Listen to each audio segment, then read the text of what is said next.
trying so hard to look a certain way, trying so hard to move a certain way that you really shouldn't be moving, when really you should be staying your ass at home, but and be depressed. And that's why you're so depressed. You're depressed because you're trying to chase. You're chasing this idea of what wealth or really wealth looks like based off of what other people are doing. I just want to say we survived our first episode. We really did, because honestly, that was bad. But it was good for our first time. I'm not mad at it. And if you're still here after that first episode, thank you. We appreciate you. We love you because you are honestly, real one. I couldn't even stomach it. I was even like looking at it after we got our raw edits, and I was like, ugh, did we really look like that? Why did we look like that? Today, we're just going to dive first into that dream of where we would be in our lives. What would it be if I had this amount of money? If I had this amount of money, what would I do? I think everybody has had that thought. Yeah. But you got to think, at what cost would you go through to get that? Like, what would you do for money? I mean, we often use rich and wealthy interchangeably, and I think it's important for us to understand the clear distinctions between the two, and not in the abstract sense, but more so in the actual financial sense, understanding what it means to be rich versus what it means to be wealthy. Because what is it that we're actually chasing, for real? How are we spending this lifetime putting something on such a pedestal and we don't even know exactly what it is or what it entails? We just know that we all have our own ideals of it. So I do think we should go into the definitions of what it means to be rich versus what it means to be wealthy. Period. Rich is having a high income, often associated with a lavish lifestyle, and the ability to spend freely on luxury goods and experiences. And then wealthy is defined by substantial assets and investments that provide long-term financial security and independence. Focus is on net worth, encompassing assets minus liabilities. So, I mean, to be honest with you, when I was younger, I used to chase getting rich because that's what you would hear in media. Yeah. And that's what you would also hear in songs. And I just always thought getting rich was what success looked like. I didn't have an idea of I've never heard of wealth until I got older. But rich has always been the pinnacle of what my first generation immigrant family valued. Rich, not wealth. Rich. Yeah. Well, I feel like when I thought of it, I didn't really think of the actual term rich. I just knew I want this in my life. Yeah. And then I realized I have expensive taste. And that was at such a young age when I realized crazy. I wasn't like, oh, I want to be rich. I just knew, oh, I want to do this and the third. I want a big house. I want to travel. I want all these different experiences. And, and not the thought of money. So I think it's definitely important to understand the perception of wealth because it differs between all of us, and how we view wealth depends on upbringing. It depends on where you are located at and what your values are, because everybody values different things in life. Yeah. I do want to bring up this point. In 2024, Charles Schwab, they had surveyed 1,000 Americans. Across demographics, of course. But they found a perceived wealth threshold of $2.5 million net worth. That's what they think it costs as far as in your net worth, your assets, to be rich in the U.S. overall. So these are people from different places. And then 21% of these Americans out of the 1,000 Americans that they surveyed had said that they're on track to becoming rich. How do you get on track to becoming $2.5 million rich? Like, for an average American? You also have to count for a couple years ago, I want to say, that it was $2.3 million originally that they thought of. So just estimating everything as far as how much it costs in totality, living expenses, and the ability to save, the ability to invest, Mm-hmm. the ability to do the things that you want to do, live whatever lifestyle comfortably. Mm-hmm. That's what they associate that number of net worth to be with rich. Now, I'm going to go deep into the numbers because your girl loves numbers. You do. So earlier we talked about a perceived net worth. Now we're going to Mm-hmm. go into income. So the top 1%, we always talk about the 1% of those who are wealthy. Right. So like Jeff Bezos, Jeff Elon Bezos, Elon Elon Musk. Musk, all of those. Yeah. So the IRS definition of the income bracket that it takes for you to be in the top 1% is $540,000 plus annually. Mm. As far as the Economic Policy Institute's definition, it is $819,324 plus annually. And that's what they define as being a top 1% income earner. And that's annual, like every year. Like you have to make Annually, that every year. that's your income.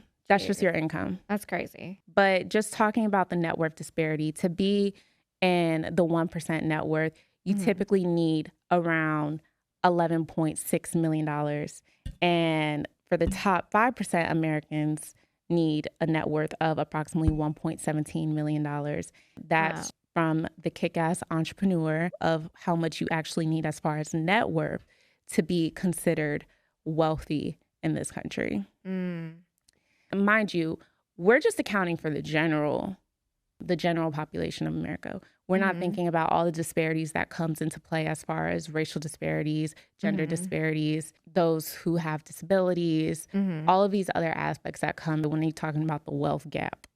To also think about the global perceptions of wealth. So what we look at outside of numbers to decide, okay, this is being wealthy. This is what being wealthy means. This is what being rich means. That's crazy because, like, even in Asia, for example, the way that wealth is seen there is completely different than how it is here.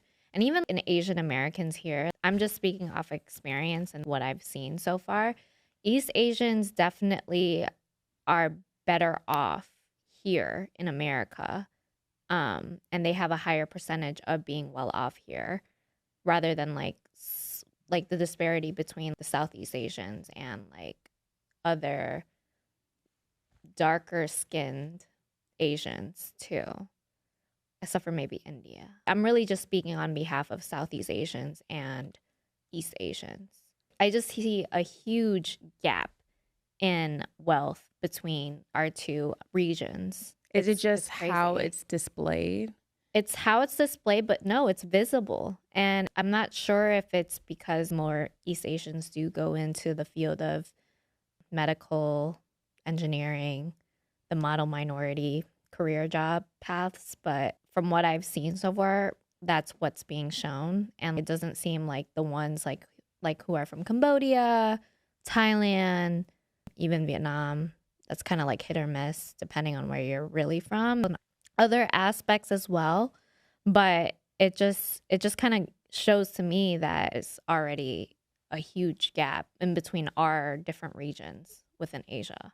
Yeah, I can definitely say when I think of wealth from the eastern side of the world, I'm thinking of Africa, I'm thinking of Asia, I'm thinking, like West, as far as Middle East, and just how flamboyant everything is. And I love watching different creators on social media as well as shows like Dubai Bling. I love. Oh my Dubai God, Bling.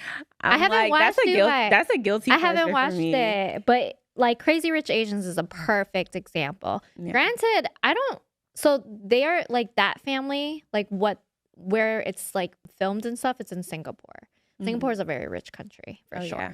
Girl, I try to apply for jobs over there in Singapore. And it's very, it's expensive to live there. It's very competitive and it's very expensive to live but there. I would really love living in Singapore. No, I can my see friend, there. literally my friend, she told me that she wanted to live in Singapore, but she said it was so expensive. Yeah. Even traveling there is expensive.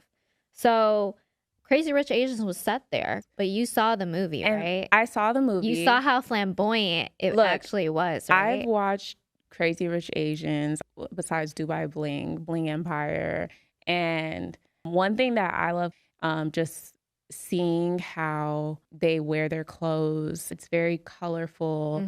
It's very full of texture. Yeah. They are not going to make themselves hidden with what they're wearing. Like, Right. some have a minimal look, I will say. It's not every single one, but whenever I think of the Eastern world, so Asia and Africa, because they're the same as far as just having so have you much patterns seen and color. have and you seen Young texture. Famous in Africa? I watched like the I first only season. seen the first episode. I saw the first season. It's really loud. Like, it's loud. The culture Yeah. there, how they express wealth is extremely extremely loud. But I love all of that. I mean, even thinking about like not just, Africa or East Asia, South Asia, when you think of India and their weddings and Did all you the see the Abani garments, wedding? the Abani wedding. Girl, that was one Girl. that's crazy rich Asian right there. Like love in it, real time. though. No, I Give love me it life. too. Give me culture. No, they do Give be me- cultured. I love Bollywood, don't get me wrong, but I think that's just not my style personally. But I do see like a discernment between how Asians over East express their wealth over in compared to the Asians over West. So like the ones who are natural born American. Yeah. Like you've probably seen it, Bling Empire. Yeah. I don't know why it doesn't seem as classy as how Crazy Rich Asians looked, or like crazy. There's another show, I think it's called Being Rich in Korea or something like that. It's on Netflix too, but it's a different level of wealth and what that looks like. And that to me, well, personally speaking, is wealth versus like all that other like fashion stuff and like all the loud colors. As much as I love it, to each his own though. But I think that's also shows, because there's this one character on Bling Empire, I can't think of her name, and she's a child of a billionaire. Oh yeah, the And girl, the woman. And the way she Forgot her name. dresses, she's very young, and the way she dresses Oh wait, it's not the older it's not the older woman. Oh, I know I which thought one it you're was- talking about. She's yeah. like half Russian. No, this one, she is very much into fashion and just wearing very vibrant clothing and just switching it up, doing something that's completely different. She'll switch from streetwear to, then she can go straight to like more. Who is this? I can't think of her name. You know what? You're gonna have to show me know, after this, because what the But I'm like, who is I'm probably that? gonna I'm gonna look it up right after this. But that's the first person I think of when I think she's a child of a billionaire. But when you look at her, she's very versatile. She has range. She doesn't just stick into one area, and that is what I love, because it just shows that there's not one look to being rich or wealthy. Speaking of fashion, though, the Chinese kids that come to America, let's talk about it. Let's talk about it. The way that they style themselves, the way that they wear the brand is immaculate. You can't shut it down. Like, they come in deep too. Yeah. Like, they come in deep. And the fact that they come onto campus, like, I don't know if you've seen it when you went to your school, but at UIC was very prevalent. I saw it. I went to a HBCU for the first half of my college experience, but the last half of my college experience, I was working at a Hyatt hotel. Yeah. And there was a lot of times during the breaks that we would get a lot of young underage, because you had to be 21 to book there. So we always ended up sending them away if they weren't 21 years of age. Yeah. But they would always come to check in during breaks and stuff. And so I peeped it, like, as far as the whole, and it wasn't just them, it was also like Middle Eastern students as well. For sure. They weren't as loud. As far as the Chinese students that would come, they would wear brands more. The logos. Yeah, they would show the brands, logos. everything. Right. But you know what's tea? What's tea is knowing that a lot of the time people come over here and they use credit cards and they just rack up a bunch of debt because they know that they're not going to live here. And when I found that out from one of my coworkers at that hotel that I was working at, because she was also an international student. That's crazy. Her and this other girl, one was from Korea, the other one, she had went to school in China. And she had mentioned when they come over here, they open up credit cards, rack up as much debt, buy everything that you could ever think of that they love.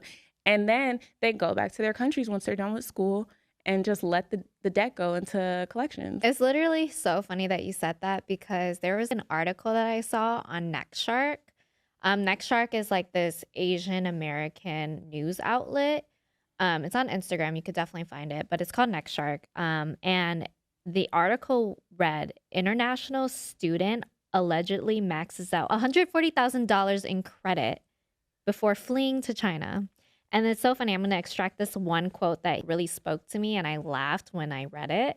It was like, a big thank you to Chase, Citibank, and American Express for supporting me over the past 3 years. Although your banking services are excellent, I always remember that I am Chinese and my mission is to revive China.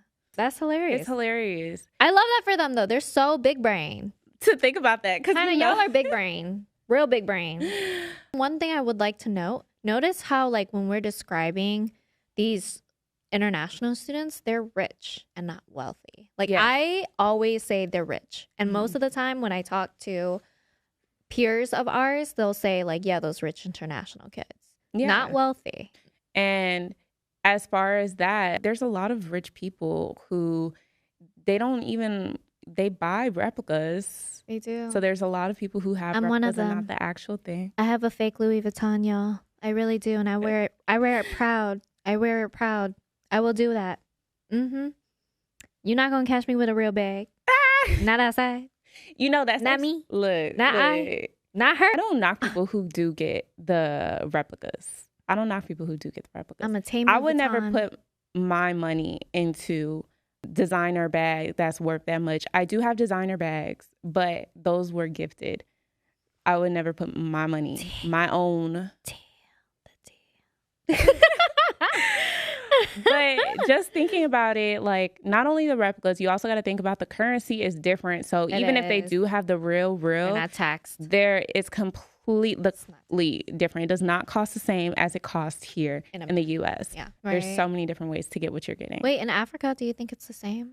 Like, I feel like it's more, no? I'm They not like importing it. I'm not Probably so cost sure. I do know this. Obviously, traveling is much more easier going from Europe to Africa or Africa to Asia versus coming all the way from the Western hemisphere of the world. True. So for those who are privileged to travel, I will say it could be easy to go. But then you also have to think about this. They have customs who are fining people for having replicas of designer bags. Yes. No way. Yes. But there is a way to actually get it. You can also you see people are going to Vietnam and all of these other countries now. My country. Yes, ma'am. To get the designer bags and designer looks overall. Right. But I do want to mention just these differences, because we've been talking about the Eastern world, is to talk about the Western world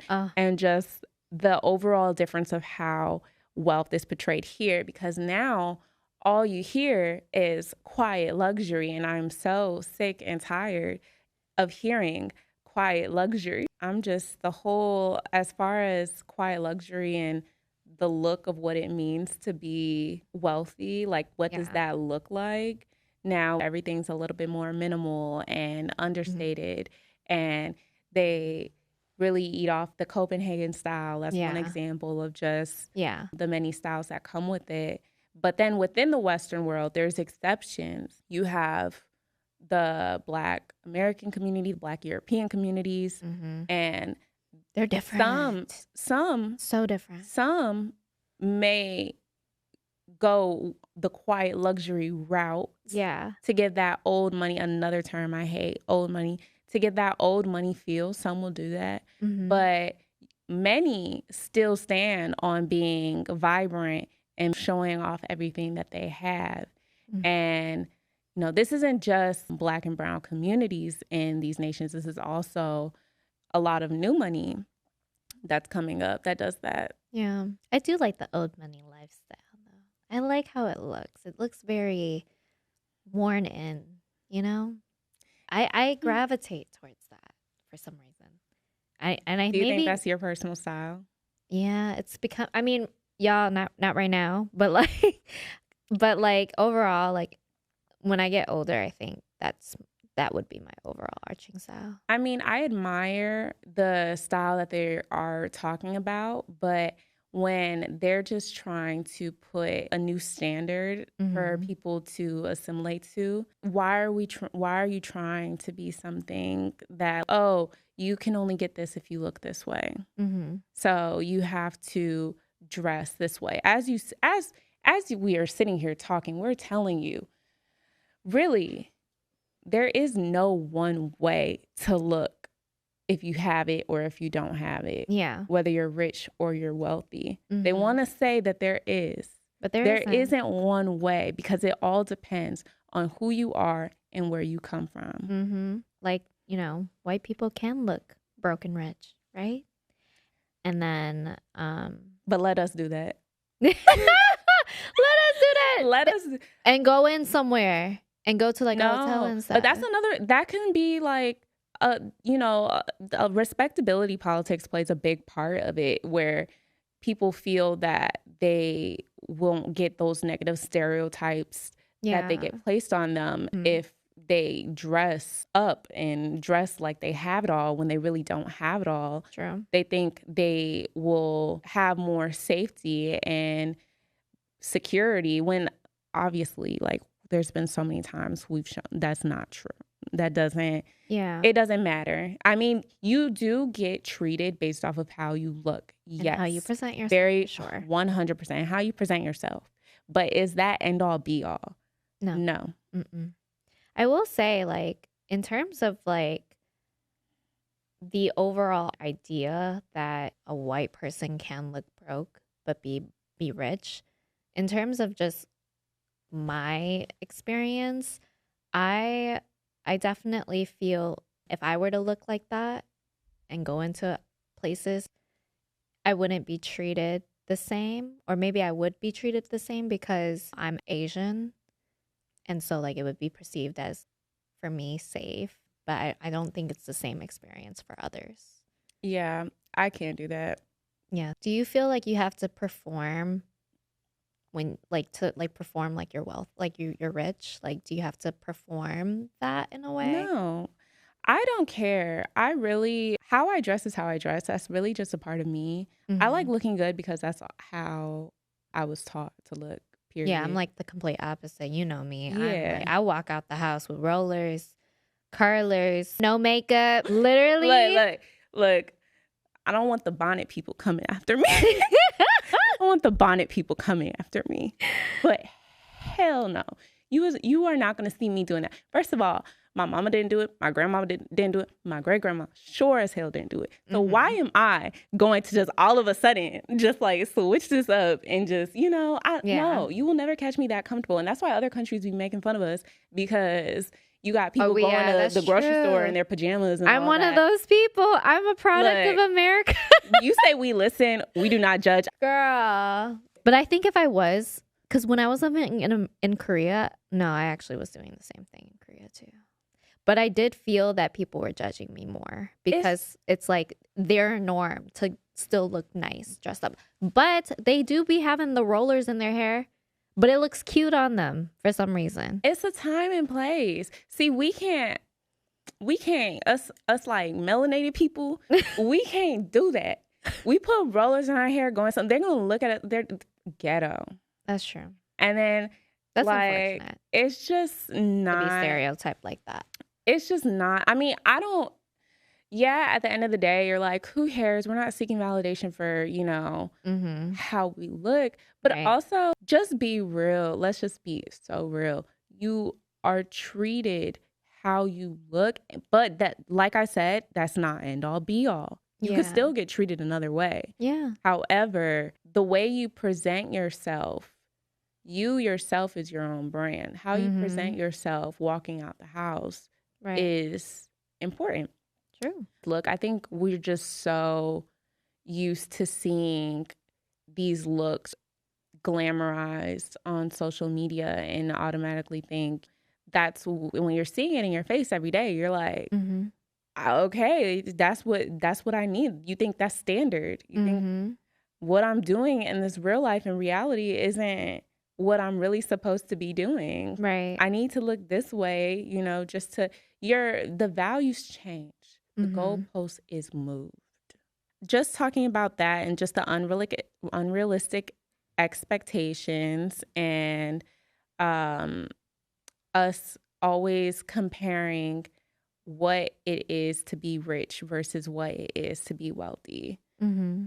At the end of the day, the people who got it is laughing at you because it's like, are you even there to be having these They conversations? got fuck you money. They got fuck you money. Exactly. And it's like, you're doing all of this to look a certain way. And it's not just looking a certain way, because this is also resembled in your actions and lifestyle, Mm-hmm. that you may not have it, but you're trying to keep up with the Joneses, and you going into debt, Mm-hmm. trying to travel to every single country in the world. And look, I love I want everybody to see the world, but Yeah.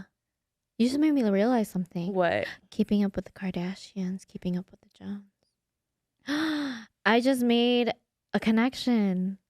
You didn't know that? No, Oh. this entire time. Okay, go ahead. Sorry. Well, I am talking about as far as just like keeping up with the Joneses, feeling like the need, like you have to go here, there, because everybody's going here. Everybody's going to Turks and Caicos. Now I got to go to Turks and Caicos. Right. Everybody, you see Vietnam is the new trendy place to go. Everybody's going to Vietnam to get some pieces. Mm-hmm. Now as a fashion girly, I have to go to Vietnam and get some pieces. Yeah. And yes, I mean, it's okay because to have exposure to something and want to go there. But I think at the end of the day, it's like thinking, what is your reasoning for really doing it? Is it for you, or are you being a sheep? Yeah. Because I do idolize those who like travel just because they And want to like see it. They want to see experience completely culture. different. Right. That's a beautiful thing. Yeah. However, if you're doing it to appear a certain way, Turks and Caicos because specifically. everybody's traveling, Right. and they're taking all these same pictures, And yacht I need to get a pictures. picture op and go to these Mhm. places, and I'm gonna go into some credit card debt just so I can appear like, I've never done that. like, do you really want to go there? Like, be honest, because I know I can name a few places like I have no interest in going. Name them. What are they? I'm interested. No tea, no shade, no shade.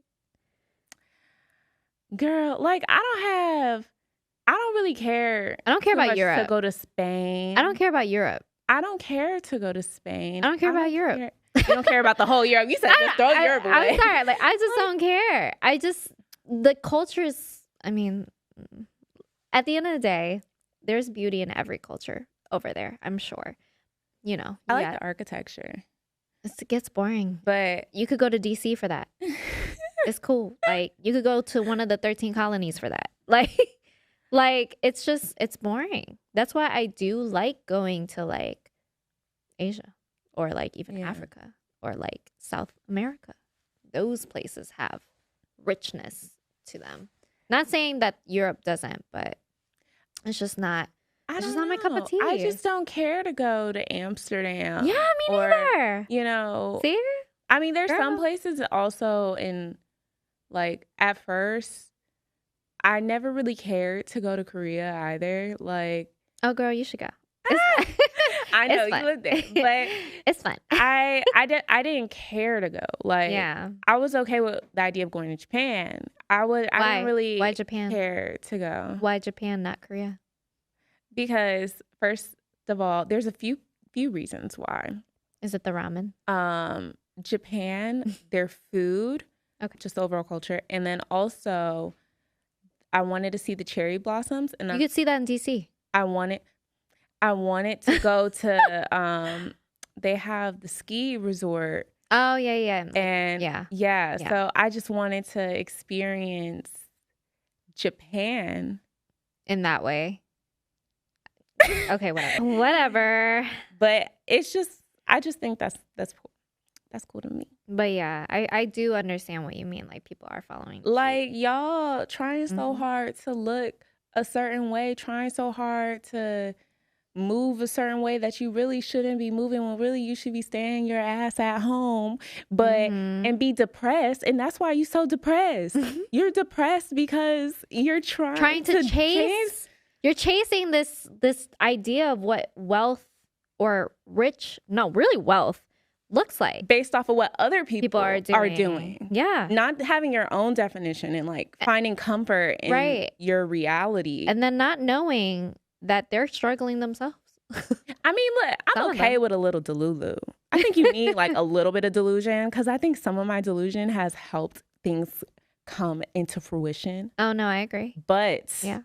you need the delulu as much as you need reality. Yeah. And it's a balance. It's Mhm. literally a balance. Balance is key. Yes.